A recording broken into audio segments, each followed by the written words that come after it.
Our theme throughout the conference and the Acropolis, as you know, are the 21st century advancements of Christianity. Now we come to an area which is very important. Jumping to the very conclusion of it all, ask yourself the question, all who are sincere Christians, what is the highest and best example of what human beings, Christians included, saved Christians included, what is the highest that they can ever hope and aspire to? What is the example of that? And as we said before, Christianity giveth, and Christianity taketh away. In the sense that on the one hand, the good news of Christianity talks about being like Christ. My goodness, the libraries that are filled with the themes of what it means to be the imitation of Christ, to be like Christ. You can be like Christ. On the one hand, that theme is drummed into the minds and the ears of Christians, but it is always followed up by another theme, which states that although you may aspire to this goal, it is genetically impossible for you because you are not born of the divine family of God.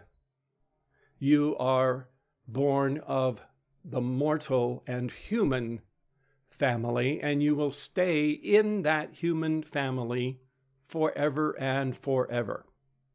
Lest you think this not be the case, we will look for a little while this afternoon at some of the entrenched and long established policies of first the Catholic Church in this regard, and then the churches of the Protestant Reformations in defiance of the doctrines even of the Catholic Church as it relates to who and what human beings are.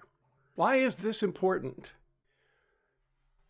Before we get into any of that discussion, it's important because you have little children, preteens, teens, college students, 20-somethings, 30-somethings. You have generations of people being born into this world.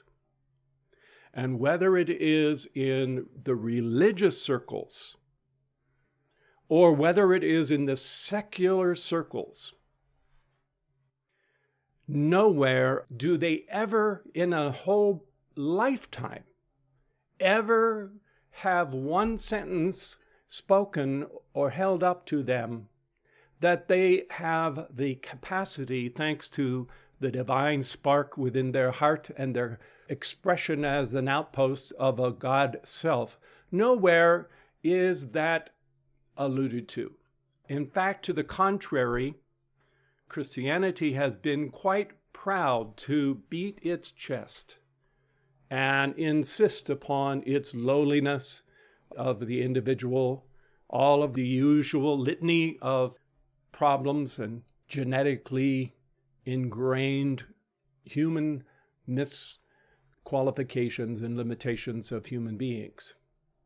So what is missing in the world is anything that people can look to for themselves that they can identify with and aspire to become. And what has eventually happened is that that message about the lowly estate of human nature has been pounded into the psyche of mankind, now in the Western world, at least for thousands of years, to the point where it's won out.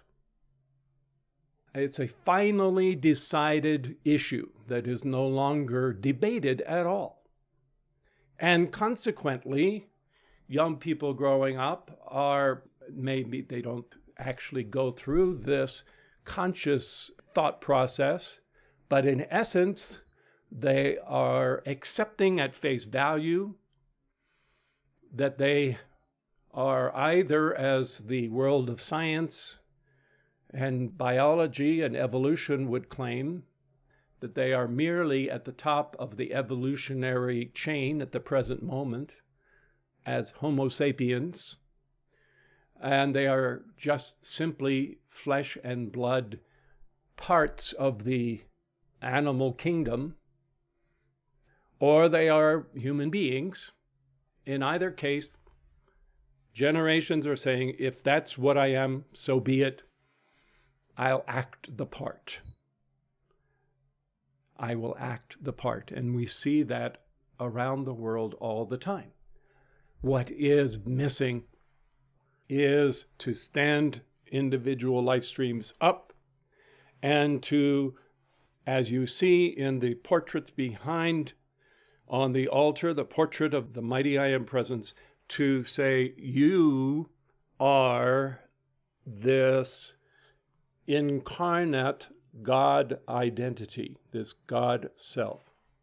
And it is incumbent upon you to act the part and not engage in conduct unbecoming of your own divine self, the self that is the true identity of who and what you are.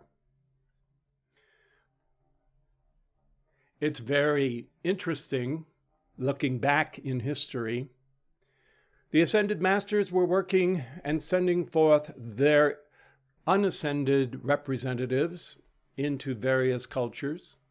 And from time to time, as was the case in Judaism and Christianity, some of those unascended life streams graduated out of their humanity into their divinity. They lived heroic lives of renown in the times in which they lived, and were celebrated after their passage and honored. In other cases, those whom we now know as the members of the Brotherhood of Light, the Ascended Masters, stepped through the veil consistently and interceded with the mankind of earth. And those who were witness to those intercessions and visitations shared their experience with others, and a shrine would be built or a temple would be built, and the identity of this ascended being would be filled in, the character traits of these ascended ones. The counterpart that you have, which we'll get into a little bit more, especially above all others in the case of the Catholic world, is, of course, none other than our own beloved Mother Mary. As an ascended master, she has elevated the spiritual vision of many so that they could converse with her, to see her, see the message that she wished to convey to them. In certain occasions, she chose to lower her ascended master body, at least the part of it that was the flesh form before the ascension, lower that portion back into the physical so that she could walk and talk with individual life streams. And there has built up a very consistent, composite appreciation of her blessed identity, which is still central to especially the Catholic Church. When the new movement of Christianity began, one of their claim to fame was their exclusivity in this regard of their champion, Jesus, and the a priori denial of the even possibility that anyone else could have ever held the same offices or similar divinity that he had. So the Christian church, especially after it became the state religion of the Roman Empire, didn't lose any time castigating all of the other images of all other so-called gods and goddesses, some of whom were really ascended masters. Certainly some had been perverted into mythological figures. There was no consistency in that, decidedly. So, as you will see in a little while, over the next 1,000+ years of the development of the Catholic Church, lo and behold, as members of the universal one church, which it was before the Reformation, such ones as St. Francis of Assisi, Thomas Becket, the list goes on in the hundreds and thousands. These were exemplary individuals during their lifetimes. And whether it started at the top of the papacy, there was a groundswell of interest in these heroes of the church and heroines of the church, so much so that people inevitably called to them for intercession. And lo and behold, the whole tradition of sainthood sprung up as an answer to or another natural unfoldment of the innate nobility of spirit within the human spirit. So that the old idea of sainthood, at least in the Catholic world and the certain Orthodox, like Russian and Greek Orthodox and other places, there is to this day a very rich tradition of sainthood. How has sainthood been understood? I guess before around the 12th or 13th century AD, it was a matter of popular acclaim in local areas, and there was no organized, codified process of determining sainthood. Local bishops would do it, congregations would do it. And so it kind of sprung up like Topsy and went on its way. Around the 12th or 13th century, the church decided to normalize this process. So that today, and again, I will have to say that various authors and various times, it has been a different requirement. But essentially, the tradition is that you must wait a certain modest amount of time, as few as 5 years, or as many as 50 years, after someone has died, before any consideration can be given to them as the possibility of sainthood. The one exception to that is if they died for the faith, a violent death as a martyr, then that waiting period could be waived at the discretion of the powers that be, the bishops, the archbishops, or the popes. So that was the first requirement, was this cooling off period. After that, someone would be assigned to examine the life of certain ones. First of all, they had to have lived a heroic life, have had exemplary, almost heroic strivings in godliness in one form or another. It was not limited to holy orders. Secular people could certainly be saints. But there had to be a life of heroic virtue. And then any letters, any books, any correspondence or written or verbal communications that record was left, that would be examined under a microscope to make sure that such a person followed the tenets of the church and were not heretical in their beliefs. If they passed that, then they could be designated venerable. Venerable. And that meant basically you're in the antechamber of sainthood. And those who were venerable could then be petitioned by the laity and others in the church in times of need. And some say that one bona fide miracle needed to be proven or vetted.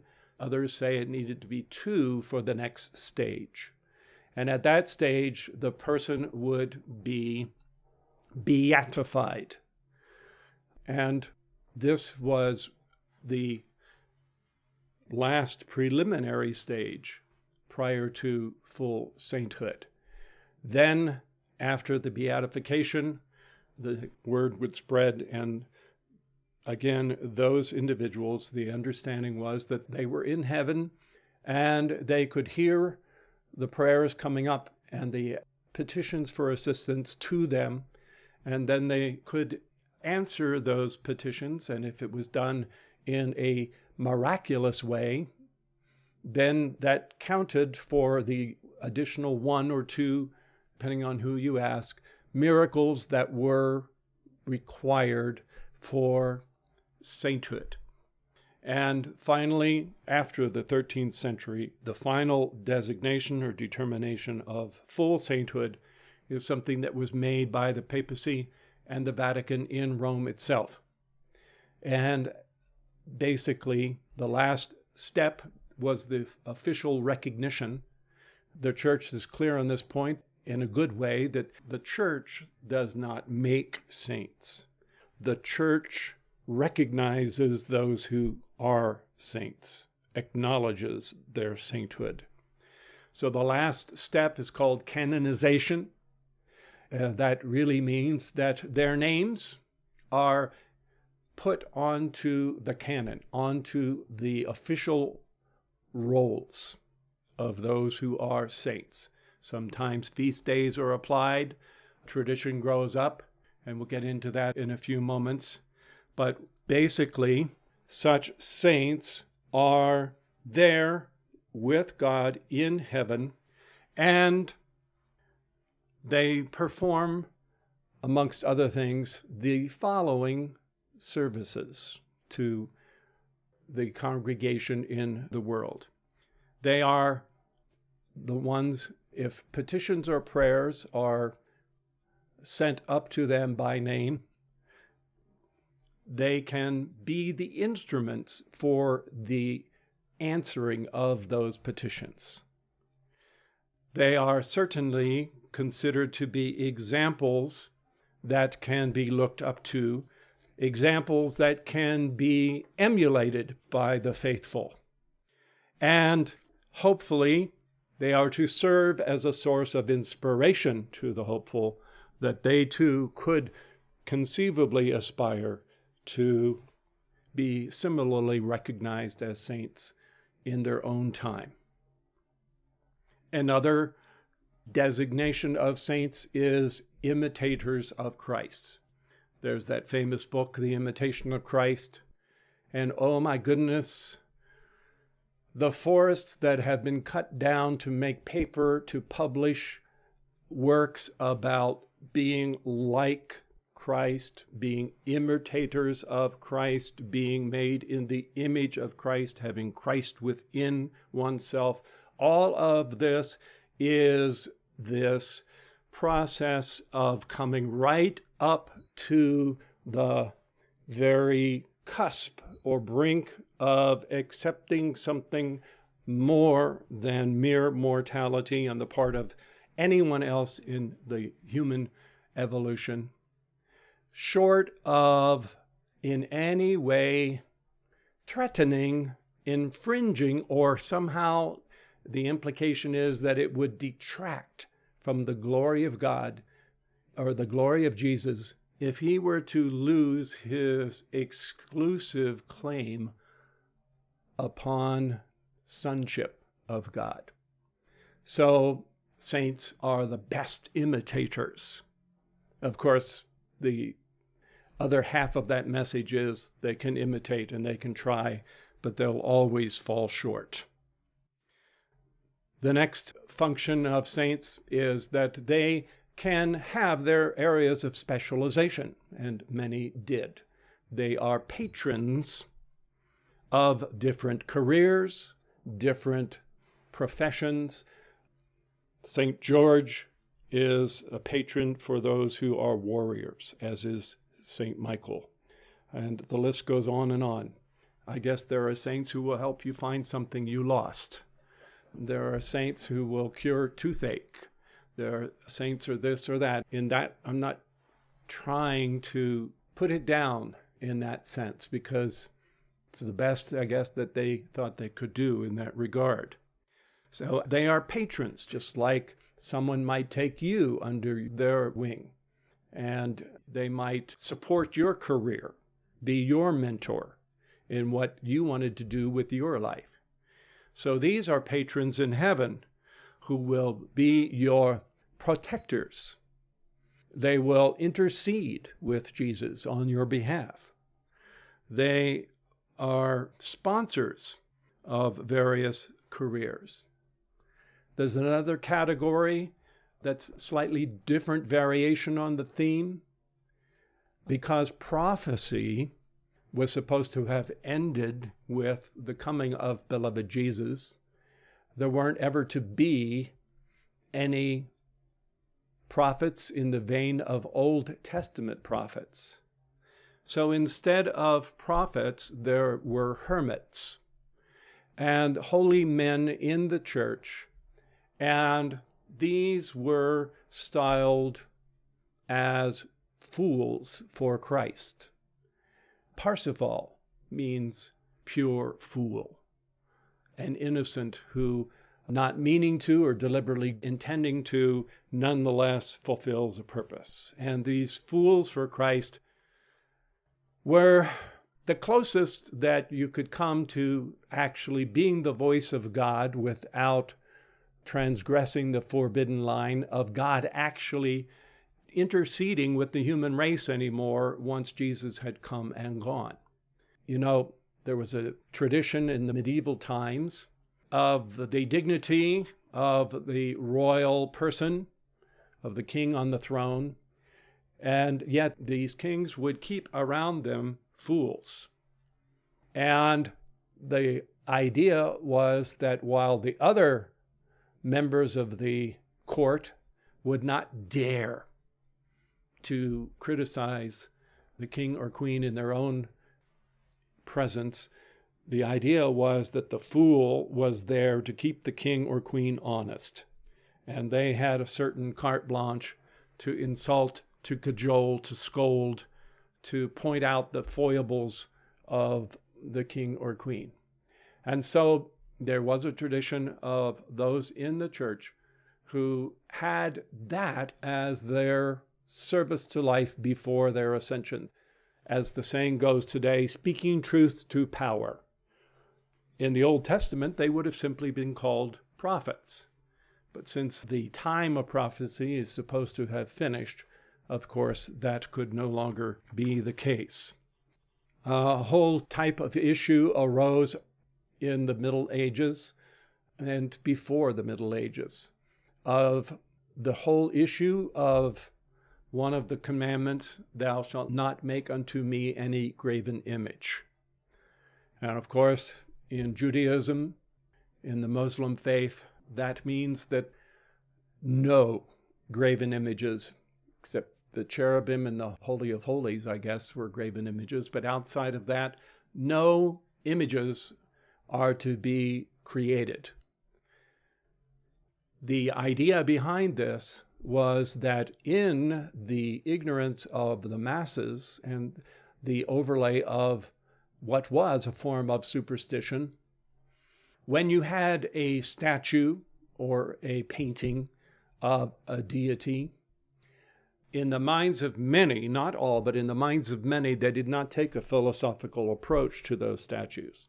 And there was the idea that the statue was the deity, and that the deity could actually animate the statue, and therefore the statue itself was to be an object of worship, where you would bow down before the statue as you would bow down before the actual deity captured in the image of the statue.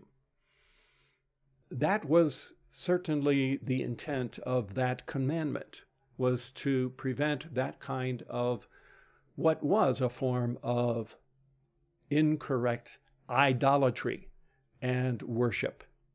So in the Catholic Church and in other strains of Christianity, there are icons, which are the two-dimensional images, and there are, of course, statues. And the difference being that these were not to be worshipped per se. They were not to be treated as if the statues were ensouled and alive to that degree, but they were there as a visual reminder and a touchstone that would allow those who didn't read and write and were limited to learning what they could see, there was a way for them to participate in the mysteries by having some idea of what was before them. The term for that was the term veneration. Some consider veneration slipped over the line into idol worship. Others considered, no, there was enough sophistication in someone's mind to understand that this was merely a reminder of a part of the picture of or the statue of someone from before. We're going to soon move on to the Ascended Masters, but clearly there was not that acknowledgement for most that these saints, the statues of the saints or the paintings of the saints, were to be treated the way other religions used to treat the idols on the altar, as an actual god or goddess who is to be worshipped. I think I have to say something right now that's out of the sequence, but nonetheless, it really does need to be said to the world that would wish to undermine the message of the Ascended Masters. In the example and the teachings of the Ascended Masters, there is not one iota of any idolatry toward the Ascended Masters, regardless of whom they are. There is an example in the life of our enlightened Ascended Master, beloved Saint Germain, when he began this work and started to teach about God individualized as the mighty I Am Presence. He received as his student a young man, probably only 18 or 19 years old. And the first time that that young man came within the immediate presence of beloved Saint Germain, he felt something which he had never felt in his life. He felt the sanctity and the holiness of God Almighty that was focused as beloved Saint Germain. And his impulse was to kneel before Saint Germain and to afford Saint Germain that kind of worship. And this Saint Germain would not permit for even one moment. He stopped him before he could do it. And two things. First of all, he said, your own mighty I Am presence is just as great as each one of the Ascended Masters. So even though I may be ascended and you're not yet ascended, there's really no difference between the two of us. But the most important thing is he pointed this young man, his name was Bob, he pointed him to Bob's own mighty I Am presence and encouraged him to send forth his love and his devotion to his own individual God identity. And this is the case throughout all of the kingdom of God and all of the realms where the ascended masters live and move and have their service to life. Not ever in those circles is there that type of worship, or if you wish to call it idolatry. Each one is turned to the God within themselves. They will not permit unascended mankind to venerate them in that way. That accomplishes nothing. And really, if you stop to think about it, during the 3 years of Jesus' public ministry, he did not permit it either. Yes, the Magdalene anointed his feet with oil as part of the preparation for the events of the Passion Week and the Stations of the Cross, but that was not an idolatrous act on her part. So that is something that you should all understand, is that in this path, there is not that idolatry. Each one is turned to their own beloved mighty I Am presence, to love that presence, to adore that presence. And here it also becomes a very delicate matter, because adoration, attention to your presence, and the idea of worshiping in that part is actually something that must be done very carefully so that it doesn't feed into a sense that you and your I Am presence are two separate things. As long as your mighty I Am presence is outside of you, where it could be, quote, worshipped, unquote, in a sense, you're still preserving the duality of your outer self. So what you want to do is have the sense of absolute love, devotion, honor to that presence, reliance upon that presence, but also the sense I and my I Am presence are one. To the degree that, as you'll hear St. Paul says in a few moments, you give up whatever you might consider that is separate about who you are. You give that up so that your mighty I Am presence is who and what you are. Now, after you are really clothed in your electronic body after the ascension, first of all, there is the great God flame, which you can still look up to. But more than that, there is the God of very gods. There is the great I Am. And the allegiance, the loyalty, the devotion, the boundless love and adoration, and if you so wish to call it that, worship, could be part of that. Of course, this is never a problem for an ascended master, but you are one with the one. You are an undivided part of the one. And you give glory and honor to that which is greater than you. But it is not to some God outside of you that needs you to bow and scrape before and propitiate and fawn over. The God of very gods is raising up divinities that are the full expression of that divinity, that are one with that divinity. So that, as St. Paul says in a verse that I'll share with you shortly, God may be all in all. Our teacher, St. Germain, has explained, in honoring this great God, the One, and the great I Am, in honoring that presence, as Proclus, he put it this way.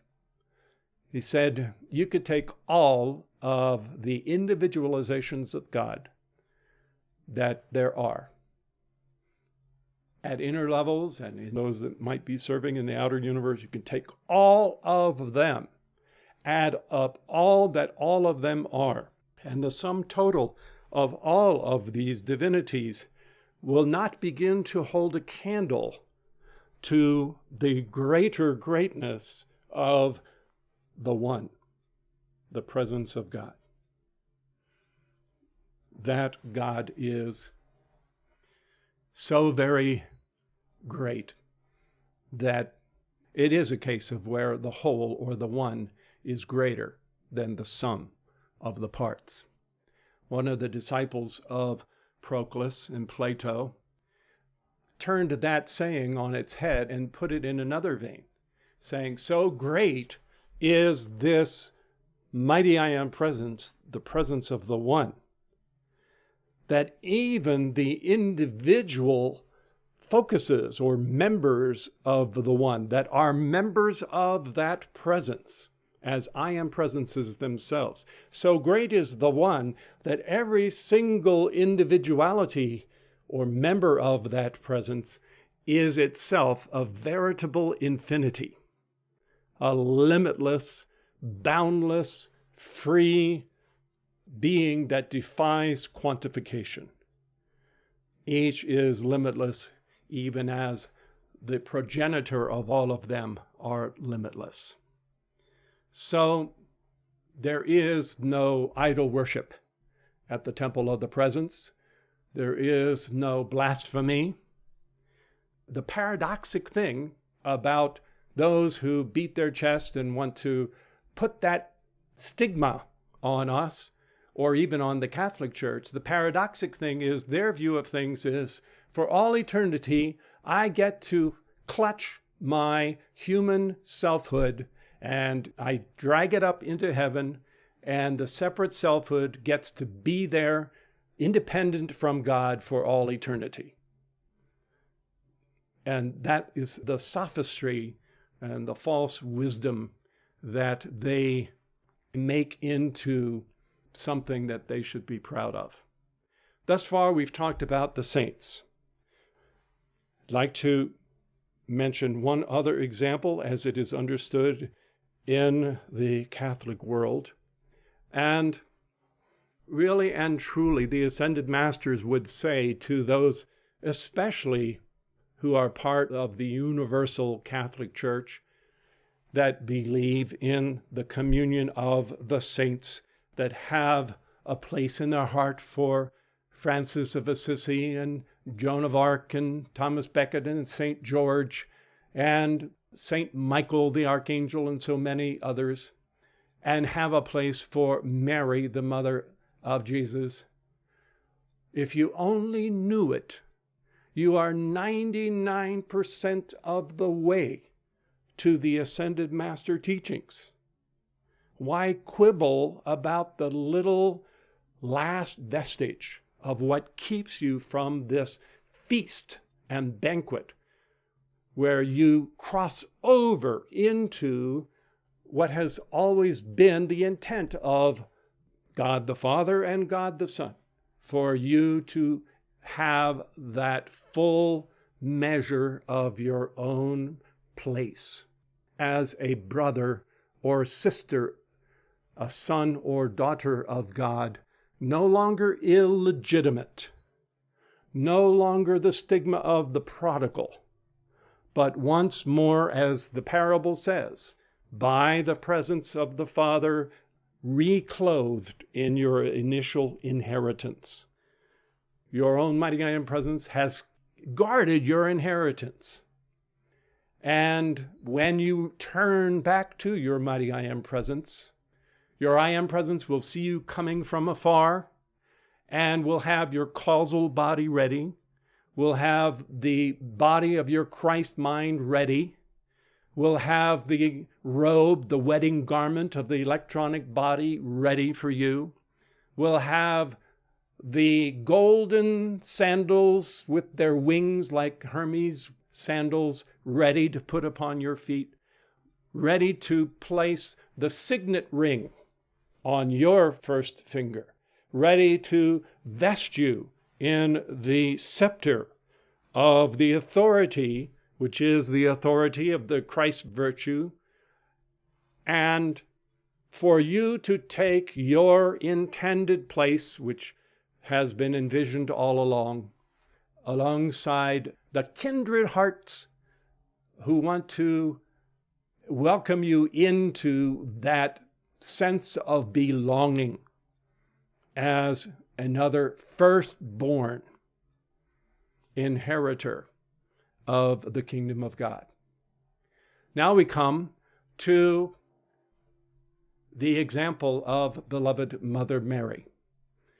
And here, there has been advancement in the Catholic Church that is almost there when it comes to Mother Mary. She's almost there. In fact, in some circles, the critics of the Catholic Church are saying that the Catholic Church is about ready to install her as the fourth member of the Trinity, as the true Mother of God, with all that that implies. So let's talk about just a few things about Mother Mary and how she has been understood down through the ages. First of all, the tradition in the Catholic circles is that God used his power so that he made sure that Mary was not contaminated with the stain of original sin as the rest of the human race had been. And that was the Catholic meaning of the Immaculate Conception. It was the Immaculate Conception of Mary, conceived without sin. That was officially pronounced 4 years before Mother Mary appeared to Bernadette Soubirous, our own beloved Carolyn, who is our anointed representative. And the members of her immediate family in her little village kept querying Bernadette, who is it that's appearing to you? All she could say is, it's a beautiful lady with roses on her feet. And so this little girl would go to Mother Mary every time there was a visitation and say, who are you? Who are you? Who are you? And Mother Mary would smile demurely, but never answer. Finally, on one occasion, Mary answered solemnly, I am the Immaculate Conception. And that was the answer as to her name. And this was 4 years after the Pope had pronounced the official doctrine of the Church that Mary was born without sin. What maybe many non-Catholics might not realize is that the tradition is that, like beloved Jesus, the transition of Mother Mary was unique.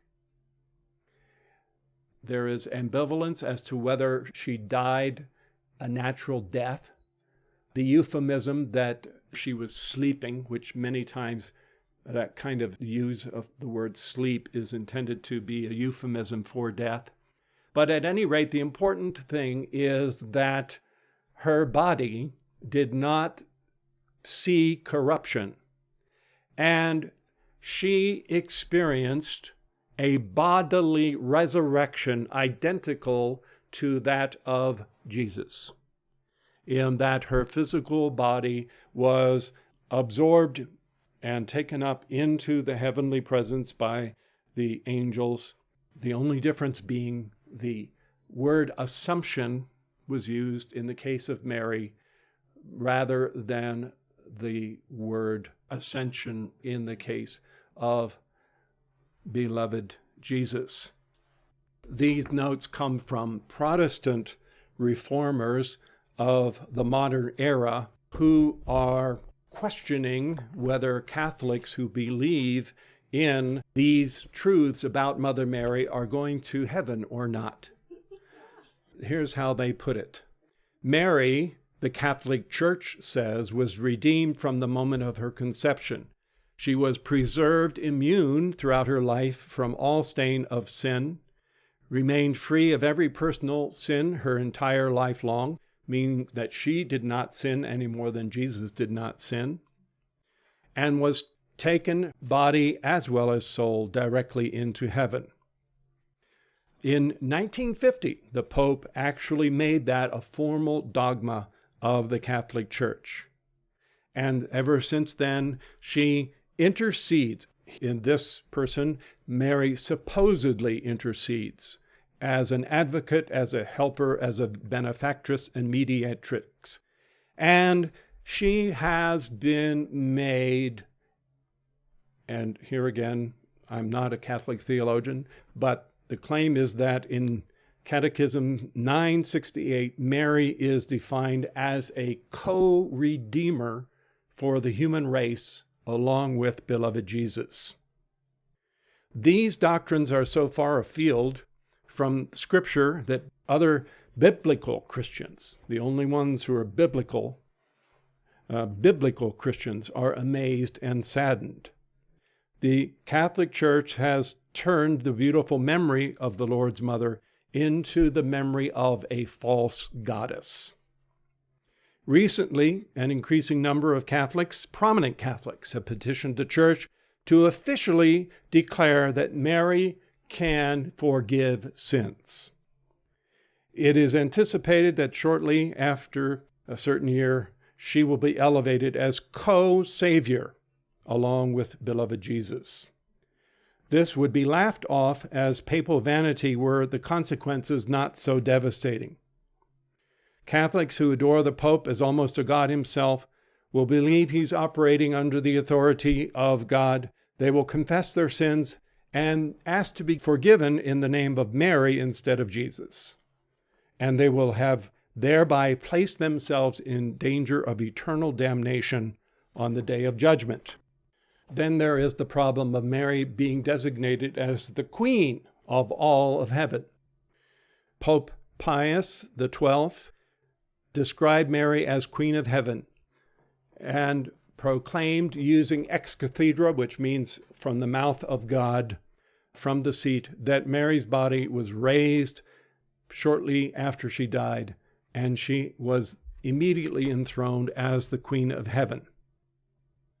We would like to commend the Catholic Church for realizing more of the truth about the nature of beloved Mother Mary, that she really deserves and factually is in that family where she can be correctly. One of her many roles can be that of being a mother of not only one Son of God, Jesus by name, but of many sons of God. What we would say to the Catholic world is, first, there was the idea that Jesus was the exception to the rule. Now you have rightly elevated Mother Mary to, for all intents and purposes, the self-same status. Why not go all the way and realize that there is no blasphemy or sacrilege, idolatry, in acknowledging the divine spark produced by the God-individualized mighty I Am presence of each individual life stream, and recognize that all are called to the same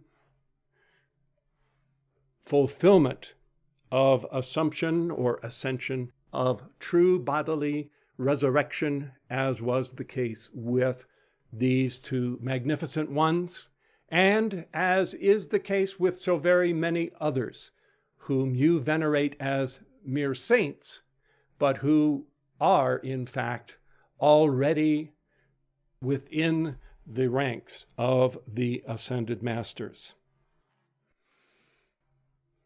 Again, stereotypes abound. You know, there are books have been written, and there's a whole industry that centers around public relations. And there's an idea that if a story gets out and goes unchallenged in the newspapers and spreads like wildfire for a few days or a few weeks, and that first impression is burned into the psyche of most people, that it's virtually impossible after a certain time to ever change the consensus of what people think and believe. And so nowhere is that more true than when it comes to these religious issues. And so there has been this stigma and this impassable gulf that we spoke of the first evening, insisting that human beings are no more than mere mortals. Part of the tragedy of this is not only that it seeks to ingrain and drive into the psyche of people the acceptance of their weakness, the acceptance of how sinful and so forth they are, of what they are as mortals, but it also means that they cannot know of their true source, their true identity. Not knowing of it, not feeling as if it is proper for them to accept it, it means that from the cradle to the grave, there will not be any attention paid to their own mighty I Am presence. Far from not paying any attention to it, there will be the overt denial of that mighty I Am presence. It's almost as if someone were going to punish some other part of life by holding their own breath. And that was supposed to punish someone else, when in fact what they're doing is stifling their own life. And that is the tragedy, is that here there is this great God presence that is every single moment giving of itself to beat the heart and vitalize the four lower bodies and give life to the individual. And that individual is turning around and using that very life to constrict and deny the source. It's a tragic thing that takes place. So who and what then are the ascended masters?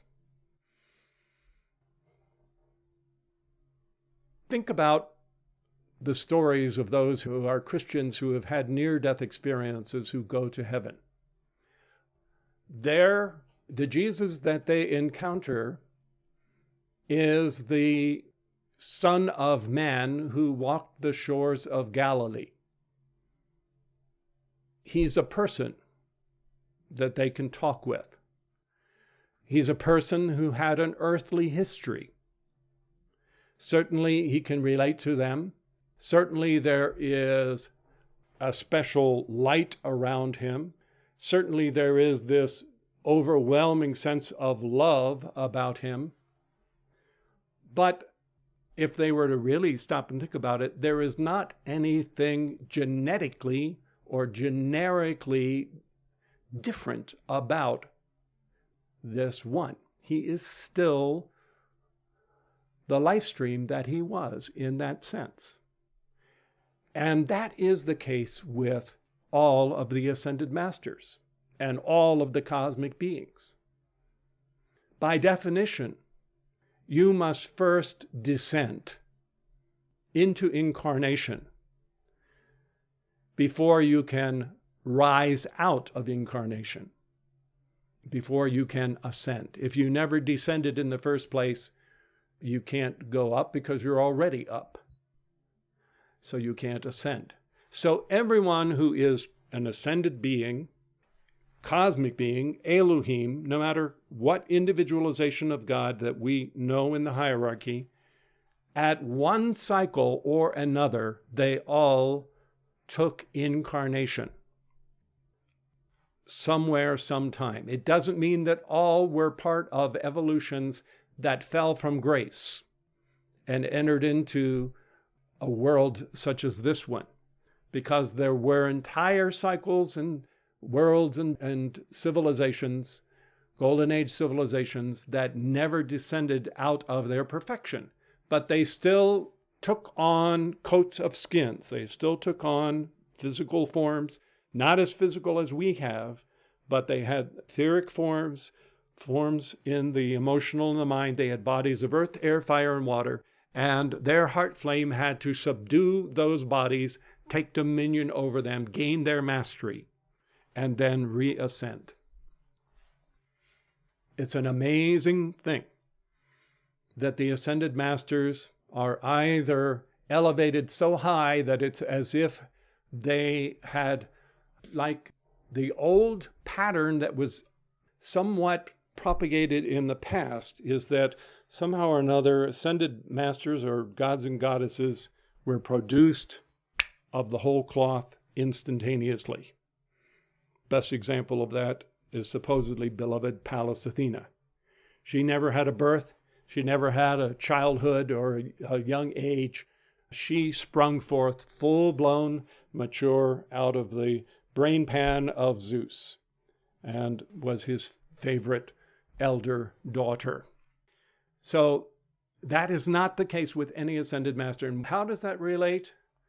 It relates in the sense that if you open your mind and your heart and you make room for these great ones, you will find that they are not different really than you, except in the perfection that they express, except in the attainment that they have. But the individualization that they are has risen back fully into their I am presence, whereas you still have that part of the process to look forward to.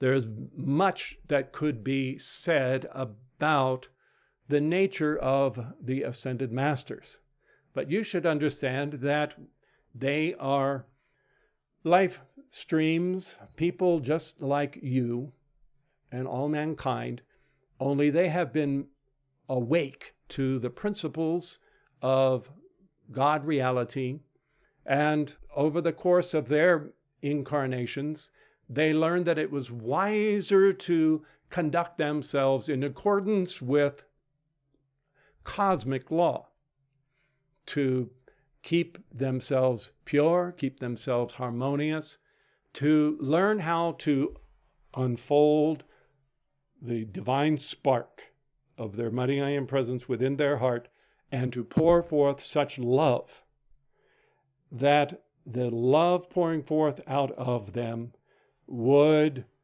be a greater power than anything arrayed against them. And they would, by that, loosen and break the bonds of mortality and rise out of those bonds of mortality into the ascended master state. The process of that is chronicled well in the case of beloved Jesus. The temptations in the wilderness, the night in the Garden of Gethsemane, the stations of the cross, all of these are examples of that love pouring forth and passing through the final transformations from being part of human nature into part of the divine nature. Suffice it to say, and this is something where we get a great deal into the science of cosmic law that is beyond the scope of this fortnight's worth of programs.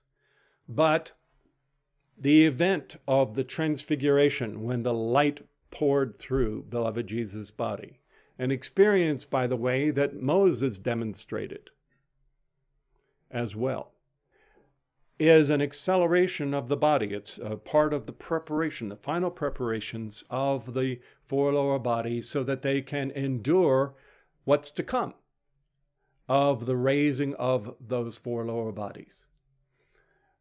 When all of the work has been done, the inner work, then the figure that you see standing behind the lowest figure in the portrait of the presence, that figure calls forth the light from its own mighty I Am presence and pours such an intensity of the light through the four lower bodies that they are converted into pure light. They lose the weight of gravity. Any aging, impurities, imperfections, all of those are dissolved away. They are absorbed into the body of the Christ presence. And that process is what took place with Jesus on the morning of the resurrection, Easter, which we celebrate tomorrow. The selfsame thing happened with Mother Mary, even though it was given a different name. She too had her physical body absorbed into her Christ presence. After the morning of the resurrection, when Jesus appeared to his disciples, he was in that Christ presence, in that mind that's sometimes referred to as the Buddhic body, the body in the higher levels of perfection that could be seen and touched by other people. So that was the Christ presence, and during the time of the book of Acts, up until the moment of the ascension, he was operating in that Christ presence. Others have done so, including beloved Saint Germain, who appeared here and there as the wonder man of Europe over the course of more than 100 years. Apollonius of Tyana is purported to have done the same. In even a more modern era, two great heart flames and initiates of the Himalayas, the Mahatma Maurya and the Mahatma Kuthumi, were both unascended, but they were adepts operating in their Christ presence, in the overshadowing of that Christ presence at certain stages, and then in the fullness of the resurrection at other stages. They too had attained to that level. That, however, does not finally make for the ascended master. The final step is when the mighty I Am presence that you heard about yesterday, operating in its own wedding garment of the electronic body, when that mighty I Am presence, it has an anchor point, remember, in the heart. And so it sends down more intense liquid light and light rays along the pathway of the crystal cord that is the umbilical cord that feeds life into the heart and the bodies. And from within out, from that heart flame, causes that resurrected form to expand still more light, give off more light. And in its weightlessness and in its perfection, the love in the heart of the I Am presence becomes a great magnet.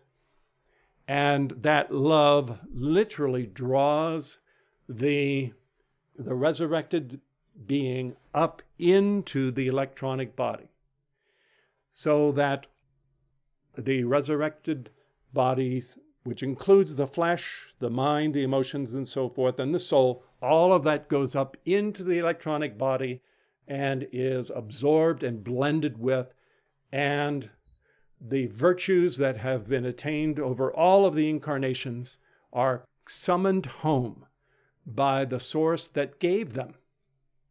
And that allows for the ascended master.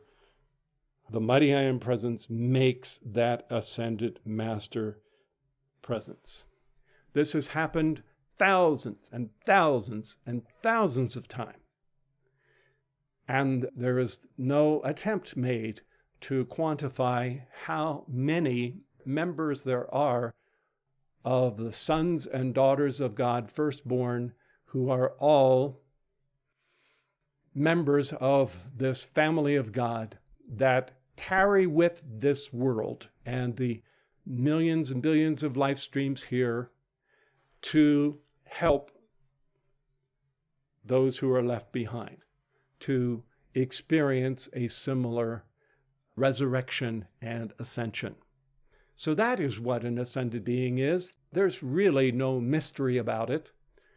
And because there is not a false worship of them by us, there is no idolatry. And because each ascended master really understands themselves to be an extension of God the One, individualizations of the One, there is no polytheism that is a sacrilege. There is really only the one presence of which all are members of that body. St. Paul understood this quite well.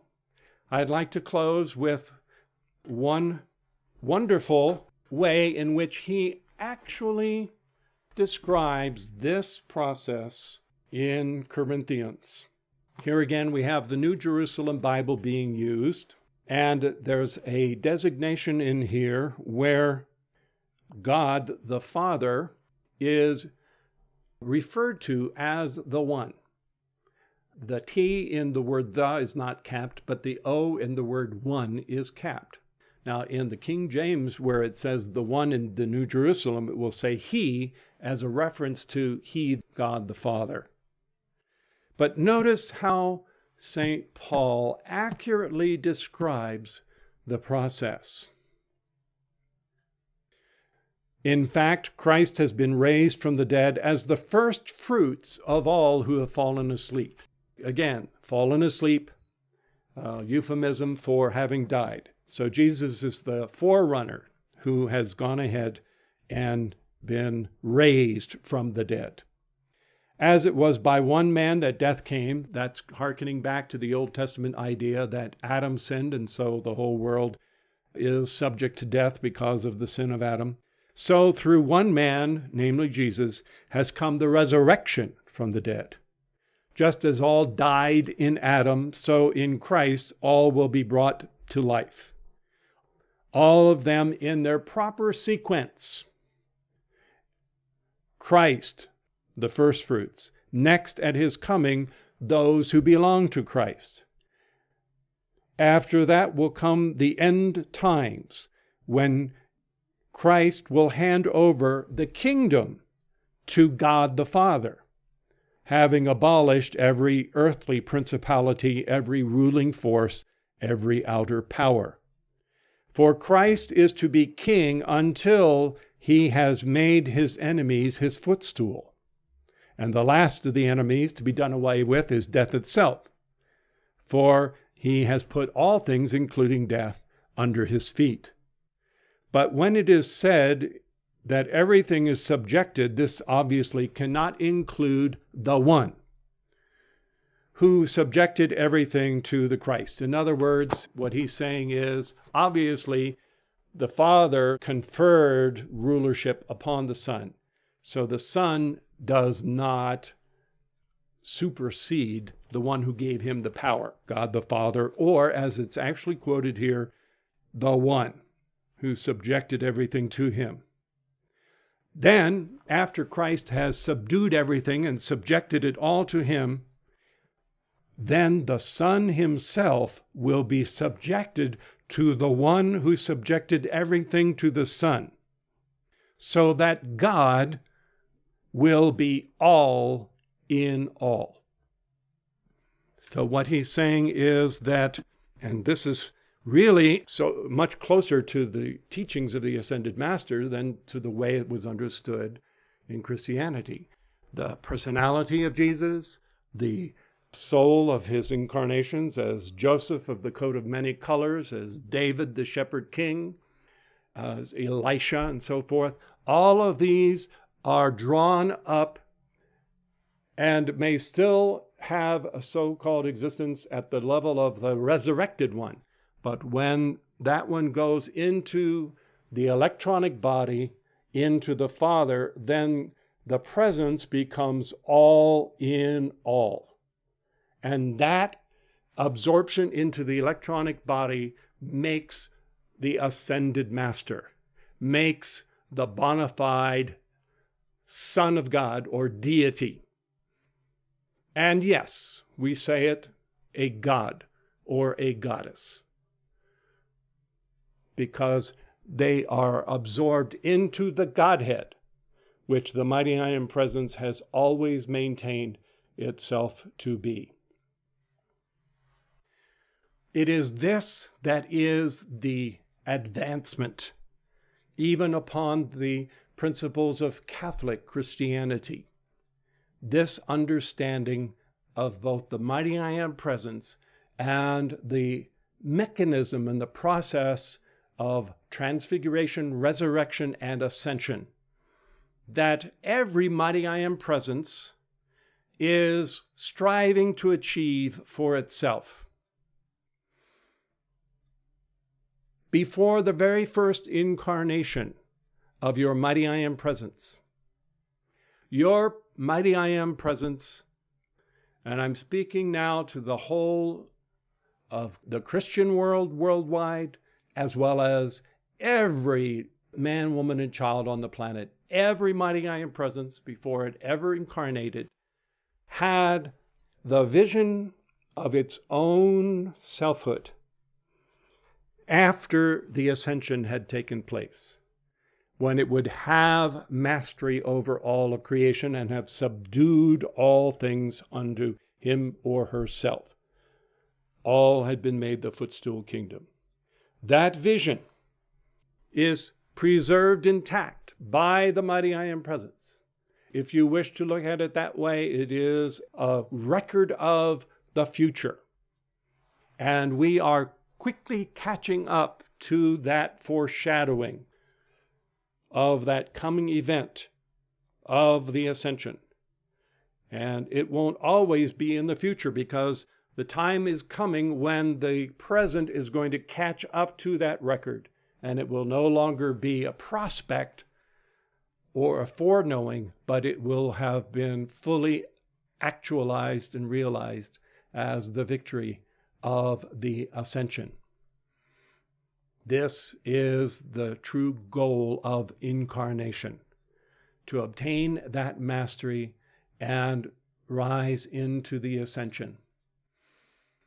This physical universe, it's a pretty big place. Pretty big place. Every part of it, whether our galaxies and sun systems, they have all been fashioned by God-realized individualizations at the initiatic level of the ascended mastery and of the initiations that lie beyond that as well. So all are invited. You who are so very close, don't be timid in just taking this one last step. You honor God outside yourself in Jesus, in Mary, in the saints whom you intercede to. The one that deserves the greatest honor from you is the God individualized presence that gives you life every moment, and is the only part of you that can raise you up into the goal of life as the ascension in the light. Thank you.